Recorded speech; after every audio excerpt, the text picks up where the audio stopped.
gente! Para quem não me conhece, eu sou Victoria Rios, eu sou a dona deste canal e hoje eu vim falar um pouquinho sobre documentação.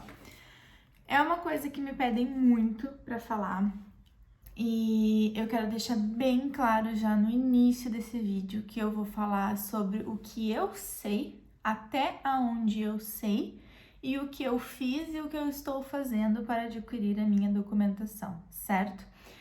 Não quero dizer que isso é regra, que isso é lei, façam como eu fiz. Não, eu só estou aqui compartilhando o que eu e o Gu fizemos e estamos fazendo para adquirir a nossa documentação. Então, eu tô aqui com a ajuda do meu notebook, porque para falar de documentação não é muito fácil, são bastante coisas, a gente até se perdeu bastante no início. Eu pesquisei muito mesmo, e ainda assim faltou algumas coisas. Como eu disse no vídeo anterior, que eu vou deixar o cardzinho aqui em cima, que foi o vídeo sobre o aluguel, o arrendamento, a gente teve duas maneiras de trabalhar. Primeiro, a gente pensou o quê? Como o Gustavo provavelmente fosse trabalhar numa empresa, a gente pensou em deixar toda a documentação dele pronta. Para chegar aqui, se ele quisesse trabalhar, ele já podia ir. E a minha documentação eu ia fazer a partir que eu estivesse aqui, porque muito provavelmente eu seria autônoma. Não existe salão de beleza que contrata uma pessoa, é muito difícil, né? Então, como era custo a documentação dele, se eu não me engano, no Brasil a gente pagou uns R$2.500, mais ou menos. Eu pensei, não, vamos fazer a tua, uma pessoa pode trabalhar. Quando eu chegar lá, a gente corre atrás da minha. Então foi isso que a gente fez. E por um lado é bom porque eu posso dar dois relatos para vocês, né? Então, assim, lá no Brasil, nós contratamos uma advogada que foi indicada de confiança, né? Para fazer a documentação do Gustavo. Né? A documentação dele foi feita tudo necessário para ele conseguir começar a trabalhar. Foi o NIS, o NIF, tudo que precisava de segurança social, de alteração de morada, desde o princípio até o encaminhamento do pedido da manifestação de interesse dele. Então a gente pagou para fazerem tudo isso, desde o primeiro documento necessário até a manifestação de interesse dele, que já está em andamento. Ai, vi que eu não sei o que é NIS, não sei o que é NIF, não sei o que é manifestação de interesse. Beleza, a gente vai falar sobre isso agora. Primeiramente, se vocês pensam em sair do país, a primeira coisa que vocês têm que ter é um passaporte. Gente, a primeira coisa que vocês têm que ter é o passaporte de vocês, tá? Até aqui eu já tenho como dizer para vocês o seguinte: como é que vocês vão solicitar o passaporte? Vocês vão no site da Polícia Federal e atualmente o passaporte está em torno de R$257,25. Isso é o que vocês têm que fazer. Ah, mas eu não sei, gente, vocês têm o Google. Sério, qualquer coisa que passar na cabeça de vocês, eu não sei como fazer isto, pesquisa no Google. Tem tudo no Google. Peguem essa dica. E é às vezes uma coisa assim, ó, mínima. Puxa, eu não sei como é que eu saio aqui da minha cidade e vou conhecer o Castelo de São Jorge. Bota no Google. Ele vai te dizer o ônibus que tu pega, o comboio que tu pega, o metro que tu pega, o tuk-tuk que tu pode pegar pra subir lá em cima.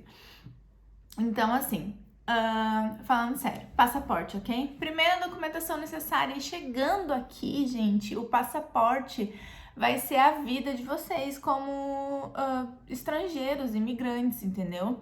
Vocês vão precisar do passaporte para quase tudo, para pedir uma internet, para, enfim, quase tudo que vocês precisam, além do NIF, que também eu vou explicar para vocês. O passaporte ele vai em grande parte das coisas, tá? Então, o passaporte é a documentação principal de vocês aqui. Agora, eu vou falar um pouquinho sobre os vistos para vocês virem para Portugal. Existem inúmeros tipos de vistos para vocês virem, tá? Tem o visto D2, que é para empreendedor. Vocês têm que ter uma quantia bem alta, vamos falar assim, de dinheiro para empreender aqui, mas existe esse tipo de visto. Eu não vou falar a fundo o que é cada visto, tá? Se vocês acharem interessante, pesquisa no Google. Existe o visto D2, que é de empreendedor. Existe o visto D3, que é para profissional altamente qualificado. Isso, às vezes, se enquadra em profissionais da área de tecnologia da informação, um profissional que entende muito de uma coisa muito complexa, muito relativa. E esse visto, ele existe. Tem muitas pessoas que vêm para cá com esse visto, que é um visto de trabalho, mas um trabalho altamente qualificado. Ou seja, não é qualquer pessoa que faz, não é qualquer pessoa que entende daquele assunto. Existe também o visto D7, que basicamente é um visto para aposentados ou pessoas que recebam uma renda de um falecimento, uma pessoa pensionista, que a gente chama, né? Enfim, pessoa que recebe um dinheiro do governo que não precisa trabalhar para se manter. Então, você pode vir para cá, sendo aposentado, vamos falar assim, vir para cá, vai mostrar para Portugal que você tem como se manter aqui dentro de Portugal e você vai ganhar o seu visto de aposentado. Basicamente é isso.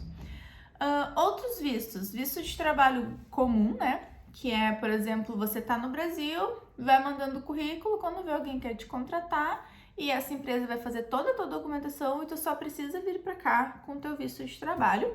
E existe o visto de estudante, que vocês também podem se candidatar nas faculdades, quando abre, nas universidades, quando abre as vagas. E daqui a pouco vocês são selecionados, vocês têm todo o necessário para isso. Não é muito fácil, tá, gente? Eu pensei em vir com visto de estudante e preferi não vir porque não ia ser interessante para mim. Você tem que comprovar lá 1 ano de meio de subsistência, ou seja, praticamente 1 ano. Você tem que ter um dinheiro na conta de 1 ano para você se manter aqui sem ganhar dinheiro, sem trabalhar, porque você seria só estudante. Tem casos que estudante não consegue trabalhar, porque às vezes tu vai conseguir uma bolsa de manhã, uma bolsa de tarde e tu não vai conseguir trabalhar. Então, é cheio de regrinhas e para mim não foi útil o visto de estudante. E, além desses todos que eu falei, o visto mais importante, o visto de turista. Sim, gente, o visto de turista. Não é regra, não tô dizendo façam isso, mas a maioria das pessoas vem para Portugal com visto de turista. Por quê? É mais fácil. Existe um tratado entre Brasil e Portugal e todos os outros países que falam a língua portuguesa, que a gente consegue transitar livremente dentro desses países sem precisar de um visto muito específico, né? Então, assim, a gente pode vir, só o nosso passaporte, quero conhecer Portugal, pode entrar. Tem outros lugares que exigem mais coisas. O visto de turista, vocês podem ficar aqui por 3 meses, renovar por mais 3 meses, ou seja, tem um total de 6 meses para ficar legalmente dentro do país. Depois disso, vocês são pessoas ilegais. Mas nesses 6 meses, a gente consegue fazer toda a nossa documentação necessária para se tornar, assim, entre o legal e o ilegal, existe nós. Existem pessoas que estão em processo de legalização. Então, a gente não está ilegal, nós estamos em processo de legalização. E dentro desses 6 meses, muito provavelmente vocês conseguem se enquadrar dentro do processo de legalização, certo? Então, as pessoas vêm, dão entrada na sua documentação e esperam para poder, né, entra com a manifestação de interesse e esperam o resultado. A manifestação de interesse, ela tá demorando numa média de 1 ano e meio a 2 anos para vocês conseguirem a residência permanente, né? Continuando, para ficar mais fácil de entender, a gente vai falar agora do seguinte. Para vir para Portugal, vocês vão precisar do PB4, seguro de viagem e PB4. Ah, mas eu vi em lugares que dizem que ou é o seguro de viagem ou é o PB4. Minha experiência. Quando eu cheguei na imigração, eles quiseram ver os dois, ok? Os dois. Então, assim, Vicky, qual é a diferença do seguro de viagem para o PB4? O seguro de viagem, Ele vai te assegurar dentro do prazo da tua viagem. Por exemplo, a minha passagem é de 1º de abril a 20 de abril. Nesses 20 dias, qualquer coisa que acontecer, não só em quesito saúde, mas extravio de mala, qualquer coisa que acontecer contigo, o teu seguro viagem, ele vai te assegurar, ok? É isso.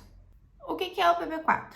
Ele é um acordo entre Brasil e Portugal. Não sei se enquadra os outros países de língua portuguesa. Eu sei que é um acordo, um tratado entre Brasil e Portugal que assegura que aquele imigrante brasileiro dentro do país de Portugal terá acesso à saúde pública aqui em Portugal. Este documento ele é válido por 1 ano e algumas pessoas já me disseram que nós podemos, mesmo estando aqui em Portugal, renovar por mais 1 ano. O que significa isso? Quando acabar o seguro viagem, vocês vão estar podendo usar o PB4 de vocês se acontecer alguma coisa. Fiquei doente, cortei um dedo, cortei um pé, quebrei um tornozelo, qualquer coisa. Precisou ir no hospital aqui em Portugal, vocês vão ter o PB4. Ah, vai ser de graça? Não vai.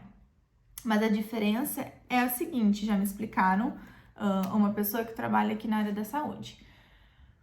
A saúde pública em Portugal não é de graça que nem no Brasil, gente. O SUS é uma coisa única, é literalmente Sistema Único de Saúde. Ele só existe no Brasil.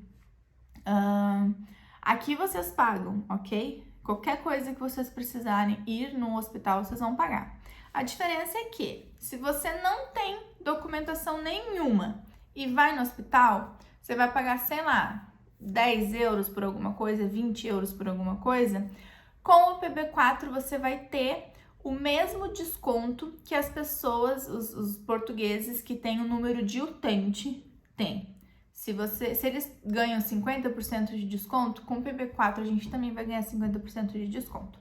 Então nós vamos pagar a mesma coisa que os portugueses pagam, entenderam? Se vocês não têm o PB4, não têm o título de utente, vocês vão pagar o valor cheio daquele procedimento. Depois de falar do seguro de viagem, do PB4, não vou dizer para vocês como contratar um seguro de viagem. Eu pesquisei no Google, como eu falei para vocês, pesquisei as avaliações das agências de seguro de viagem e contratei a minha. Mas o PB4 também é muito fácil de fazer. Qualquer dúvida que vocês tiverem, é só jogar no Google, vai aparecer tudo lá, gente, porque eu fiz tudo isso sozinha e eu consegui fazer. O próximo passo que eu acho importante, pode não ser para todo mundo e não fazer sentido até para algumas pessoas, mas para mim foi deixar uma procuração para alguém de confiança. Eu deixei uma procuração para o meu pai, dando plenos direitos, plenos poderes para ele fazer o que precisasse no meu nome. A única coisa que ele não pode fazer é vender bens materiais, né, que estejam no meu nome, bens imóveis, até porque os bens móveis, tipo carro, moto, enfim, ele poderia vender. Então eu deixei essa procuração, me ajudou já, porque eu não consegui cancelar a conta do meu celular. Eu tentei, não consegui, e ele precisou ir fazer isso por mim. Então ele precisou ir mais de uma vez, porque ele foi, cancelou, daqui a pouco me mandaram a fatura, ele teve que ir de novo, aquela confusão de operadora de celular, né?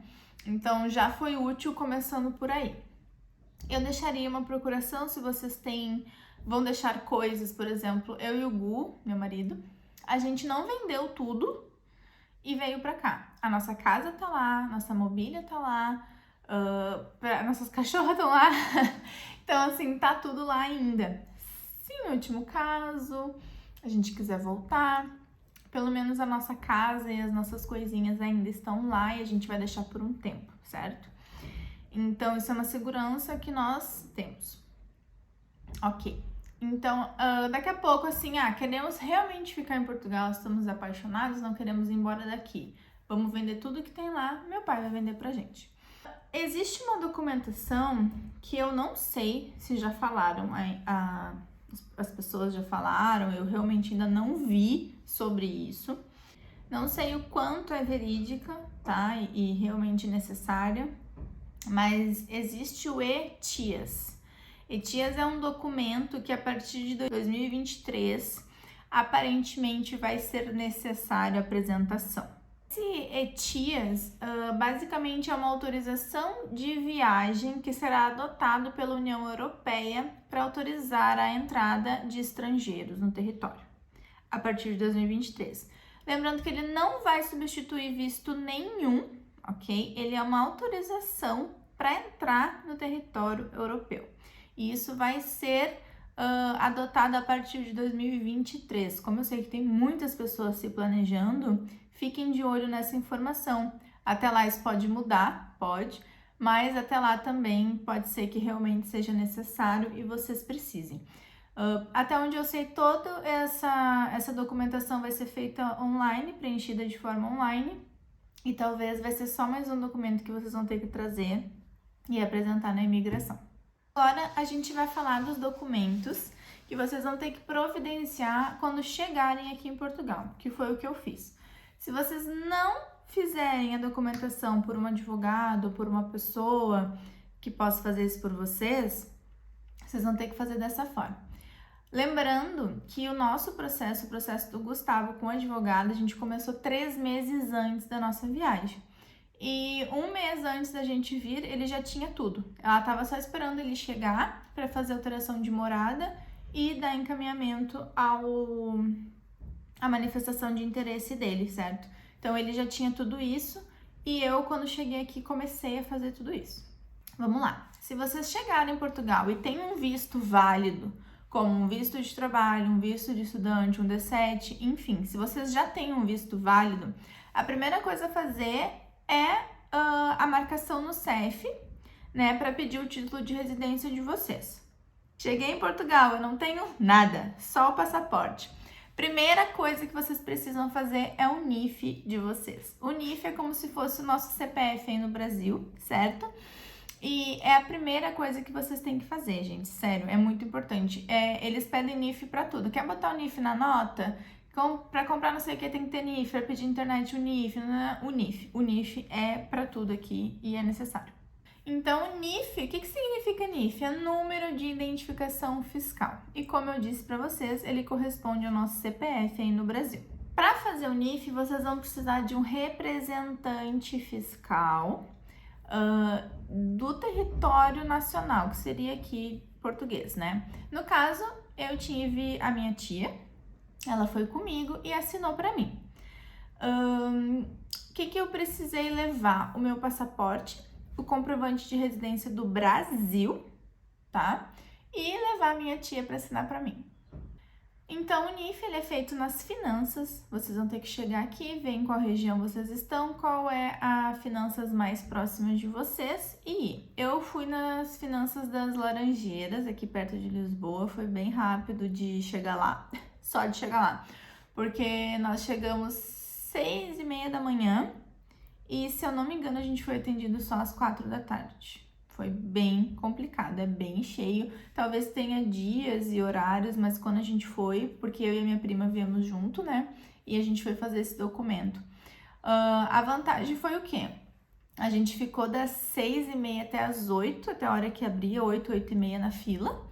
Aí eles abriram, a gente pegou a senha. E a senha a gente podia cadastrar por SMS para te avisar quando faltava, tipo, 2 ou 3 números para te chamarem, ou seja, tu podia te cadastrar e ir fazer as tuas coisas e ver a tua vida. Quando tivesse faltando ali 2, 3 números, eles iam te mandar um SMS dizendo que tava quase na tua vez. Então, a gente fez isso, só que a gente foi de carro, porque nós éramos 4 pessoas, e a minha tia logo depois ia para lá assinar pra gente. Então, a gente foi de carro, a gente estacionou bem ali na frente e a gente ficou o dia todo dentro do carro, a gente almoçou no carro, tava meio friozinho, então a gente ficou ali mesmo aguardando. Depois disso, vocês vão precisar muito do NIS. O NIS, ele é um número de identificação de segurança social, que significa que vocês precisam desse número para trabalhar aqui em Portugal. Vocês precisam desse número. Se vocês vão trabalhar com contrato de trabalho, ou até mesmo, por exemplo, eu precisei fazer uma abertura de atividade porque eu seria autônoma, né? Eu trabalharia com recibos verdes, que é como chama aqui. Então, eu fiz abertura de atividade. Para abrir atividade também não é fácil, tá, gente? É nas finanças também, só que vocês precisam de um representante português com atividade aberta nas finanças. Então, assim, ó, a minha tia, ela não tem atividade aberta e ela não poderia me representar. Então, eu tive que contratar uma advogada para fazer isso para mim, porque eles têm o jeito deles, né? Então, assim, eu fiz isso, mas também já encaminhei meu NIS, porque eu tenho as duas opções de trabalho, certo? O NIS é como se fosse o PIS, né, da nossa carteira de trabalho aí no Brasil. Aqui não existe carteira de trabalho, aqui vocês vão trabalhar com contrato de trabalho ou recibos verdes, se vocês quiserem ser autônomo, contrato de trabalho, se vocês forem contratados por uma empresa. Lembrando que tudo que eu falo aqui é a minha experiência, é o que eu sei, tá bom, gente? Logo, então, vocês vão ter que abrir o NIS, pedir a abertura do NIS de vocês, realizar uma marcação. Eu também fiz o meu NIS com a advogada, tá? Ela me cobrou 90 euros para abrir a minha atividade e fazer meu NIS. E eu preferi pagar porque eu sozinha não ia conseguir fazer, porque eu não tinha um representante para me ajudar. Outra coisa importante que vocês vão precisar aqui em Portugal é abrir uma conta bancária. Tanto para fazer pagamento com o MBWay, que é como se fosse o nosso Pix, mas ele não é bem igual, tanto em qualquer outra coisa que vocês precisem colocar o PT50. O PT50 é um número que é disponibilizado na conta de vocês. Por exemplo, vocês vão contratar uma internet e querem fazer débito em conta sempre. Vocês vão colocar só o PT50 lá e vai ser descontado automaticamente. Não precisa dar a conta, a agência do banco, sabe? Isso não tem aqui. É só o PT50. Alguém quer te transferir dinheiro? Meu PT50. A pessoa coloca o PT50 lá e ela te transfere dinheiro. Então, vocês precisam da conta do banco aqui para quase tudo, certo? Eu consegui abrir minha conta no banco apenas com o meu passaporte e o meu comprovante de residência aqui de Portugal, que a gente fez numa junta de freguesia, certo? Se vocês chegarem aqui e fizerem uma conta de celular, por exemplo, como o Gustavo já tinha toda a documentação, ele contratou uma conta pro nosso celular, né? E aquele comprovante de residência já serviria. Como eu não tinha, porque ele fez o nome dele, eu tive que ir na junta de freguesia fazer um comprovante de residência, um comprovante de morada, que eu morava lá na casa da minha tia. Precisei de 2 representantes fiscais portugueses, foi a minha tia e uma amiga dela nos ajudar. E foi mais... É sempre assim, gente. Sempre tem um probleminha, um empecilho, mas a gente resolve, a gente dá jeito, a gente só precisa de conhecimento, de pessoas que nos ajudem, certo? Antes de abrir a conta bancária aqui em Portugal, a gente abriu uma conta pelo banco N26, que é um banco alemão. O Gustavo conseguiu abrir, que foi para onde a gente estava mandando todo o nosso dinheiro antes da gente vir para cá. Então, quando a gente chegou aqui, a gente já tinha dinheiro em conta, já tinha euros para poder comprovar alguma coisa se fosse necessário, certo? O N26 é um banco completamente online. Existe o banco Revolut, não sei se fala assim mesmo, mas são ambos os bancos online, certo? Vocês conseguem fazer tudo pelo celular e é uma maneira boa de mandar dinheiro para cá, sem precisar extrapolar a conta de ninguém, porque o imposto de renda aqui, ele pega bastante no final do ano. Depois de tudo isso, vocês vão precisar do número de utente, que é o que a gente estava falando lá quando eu falei sobre o PB4, né? Que é um número como se fosse o número do SUS, aí no Brasil para nós. Mas vocês vão precisar do número de utente para ter esses descontos quando vocês forem precisar da saúde pública, farmácias, enfim. Tem vários benefícios. E também, se eu não me engano, a gente precisa do número de utente para quando a gente for fazer a mudança da nossa carteira de motorista, por causa dos exames médicos que tem que ser feito. Então, eu ainda não cheguei nessa parte, não posso confirmar para vocês, mas já ouvi dizer. E parece que para conseguir o número de utente é um pouquinho complicado e um pouquinho chato para quem não tem toda a documentação ainda. Então, o número de utente é uma coisa importante. Toca no Google e pesquisa bem sobre o que é, se for necessário para você. Uma coisa importante quando a gente chegou aqui foi o que, gente? Uma coisa assim, ó, que realmente a gente fez logo de cara que a gente chegou foi o passe do transporte público. Isso foi, assim, ó, muito importante pra gente, que é um cartãozinho. O cartão aqui eles chamam de Viva. Nós pagamos 40 euros por mês e a gente pode andar ilimitado nos transportes que aceitam aquele cartão. Pagando 40 euros, você tem direito a andar em todos os transportes na região de Lisboa, certo? E a região de Lisboa ela é bem grande, não é só o centro de Lisboa. Então, tudo que se encaixa na região de Lisboa, todos os transportes que passam na região de Lisboa, a gente pode usar. Então, a gente anda de comboio, de metro, de autocarro, que é ônibus. Tem até uns elétricos que aceitam. Então, esse nosso transporte, esse nosso cartão, ele nos ajudou muito no início para fazer essas correrias também de documentação. Porque, pensa, você paga 40 euros por mês e anda ilimitado nesses transportes. Tem um mais barato, mas aí ele não te dá tanta cobertura, e tem um mais caro de 70 euros por mês que te dá mais cobertura ainda. Caso você acabe morando muito longe do seu trabalho, fora da região de Lisboa, você pode contratar esse de 70 euros e ir e vir tranquilamente. Claro que tudo que eu tô falando aqui, gente, é para a região de Lisboa, no sul, mais ao sul, né? Eu não conheço como funciona no norte, eu não tenho a mínima noção, eu não fui para lá ainda. Braga, Porto, não sei como é. Então eu estou falando da minha situação, que estou aqui pertinho de Lisboa. Depois disso, para quem tem carta de habilitação, também vai ser necessário fazer a troca da carta de condução estrangeira. Isso é outro passo importante, mas já é um passo mais avançado, que vai necessitar que vocês tenham todas aquelas documentações anteriores. Eu e o Gustavo, a gente está bem nessa parte agora. Eu estou pesquisando bastante sobre a troca da carta de condução e eu não vou me aprofundar muito aqui agora nesse vídeo, porque eu quero fazer um vídeo falando só sobre isso, porque eu já senti muita falta desse conteúdo. Então eu quero me aprofundar bem, porque eu vou fazer, o Gustavo vai fazer, e eu quero poder passar todas as informações certinhas para vocês sobre isso. E, gente, o último que eu vou falar aqui para vocês, eu não sei se é necessário, eu já ouvi dizerem que sim, que não, enfim, N coisas, ok? Que é a declaração de saída definitiva do país. Ainda vou pesquisar mais sobre isso também, porque a gente não chegou nessa parte. E aí agora eu quero deixar um adendo, que foi uma coisa que não ouvi falar em nenhum lugar, e olha que eu vi vídeo pra caramba, e não sei também se é verídico, mas aconteceu que logo que a gente chegou aqui, nos falaram, uma conhecida, perguntaram se a gente já tinha informado ao CEF que nós estávamos em território português. E eu disse, como assim informar o CEF? Ela falou, não, se vocês fizeram a imigração em outro país, que a gente fez em Amsterdã, a gente não fez quando chegou em Portugal.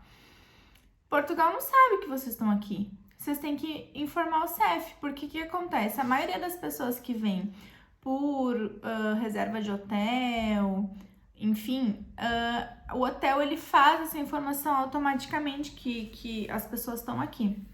Agora, se vocês chegaram por outro país, que foi o nosso caso, e eu fiquei na casa da minha tia, não houve essa informação. Então, a princípio, existiria uma multa por a gente ter dado a entrada na nossa documentação sem informar o CEF que a gente estava aqui. E essa multa ela poderia variar de 30 euros a 160 euros. Então, o que a gente fez?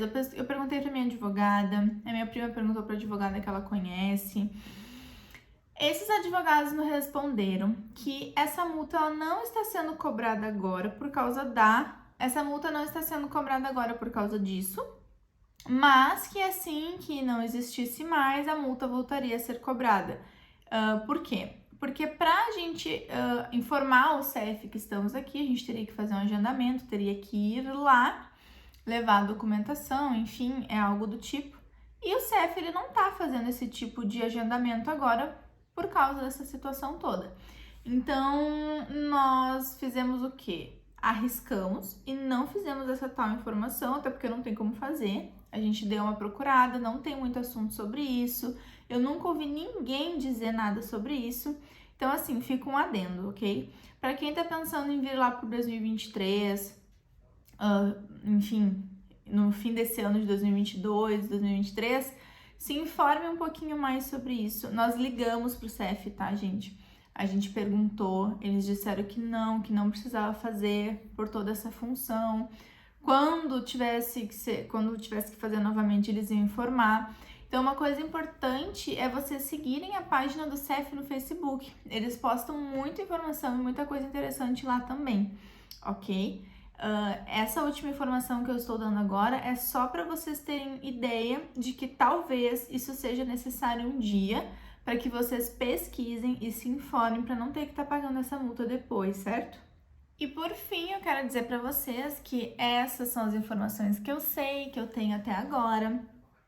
Talvez até o fim do ano, até ano que vem, as coisas possam mudar, as informações possam mudar. Então, fiquem sempre atentos, ok? Fiquem sempre por dentro, pesquisem sempre informações atualizadas.